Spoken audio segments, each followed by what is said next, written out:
স্মৃতি মান্ধানা এই নামটার সাথে আমরা সকলেই কিন্তু পরিচিত। হ্যাঁ, আমাদের ওমেন্স ক্রিকেটারের ক্যাপ্টেন। বেশ কিছুদিন আগে কিন্তু চ্যাম্পিয়ন ট্রফি জিতেছে। আর তার পরপরই শোনা গিয়েছিল পলাশ মুচ্ছালের সঙ্গে স্মৃতি মান্ধানার বিয়ে। গেল 23 নভেম্বরে কিন্তু তাদের বিয়ের ডেট ঠিক হয়ে গিয়েছিল। আর তার আগে আমরা দেখতে পেয়েছিলাম সোশ্যাল মিডিয়াতেই তাদের সঙ্গীত, তাদের হলদির একদম প্রিপারেশন এবং প্রোগ্রাম। তো আমরা তো খুব এক্সাইটেড ছিলাম তাদের বিয়েতে নিত্য নতুন নিশ্চয়ই কিছু চমক আমরা দেখতে পাবো। চমক তো আমরা দেখতে পেলামই। বিয়ের একদিন আগে বিয়েটা ক্যান্সেল হয়ে গেল। কি হয়েছিল?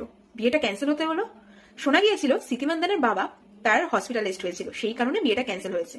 কিন্তু তার কিছুক্ষণ পরে কিন্তু আমাদের কাছে বেশ কিছু চ্যাট ভাইরাল হয়, আর যেটা আমরা দেখে অবাক হয়ে গিয়েছিলাম।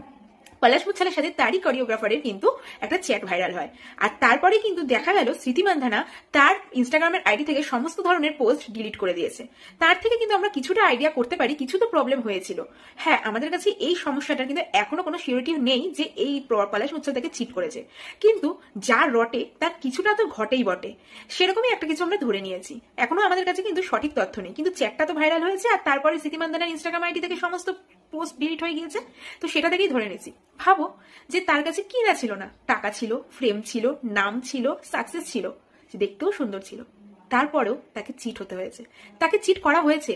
সে বিয়ের আগের দিন জানতে পারছে তাকে চিট করা হয়েছে। তার কাছে এত কিছু থাকার পরেও তাকে চিট করা হয়েছে। আর আমরা তো চুনোপুটি, আমাদের সাথে কি না কি হতে পারে, আমরা এটুকুতেই ভেঙে পড়ি। ভাবো ওই মেয়েটার একটা জগৎ আছে, তাই জন্য হয়তো মেয়েটা উপর দিয়ে এখন কি যাচ্ছে আমরা বুঝতে পারছি, কিন্তু তারপরেও ও একটা টাইমের পর সেই জগৎটাতে আবার যাবে এবং নিজেকে মেন্টালি ভাবে আবার রিকল করবে। কিন্তু আমাদেরও উচিত প্রত্যেকেরই একটা করে নিজস্ব জগৎ রাখা, যাতে আমাদের সাথে যদি যে কোনো সময় যা কিছু ঘটে গেল আমরা যাতে নিজেদেরকে ভেঙে না ফেলি, আমাদের যাতে সেই জগৎটা আমাকে আকৃষ্ট করে। আমাদের সাথে যখন তখন যা কিছু হতে পারে। অ্যাকচুয়ালি আগেকার দিনে একটা লোক কথা বলতো, ছেলেদের ভালোবাসা মুসলমানের মুরগি পোষা।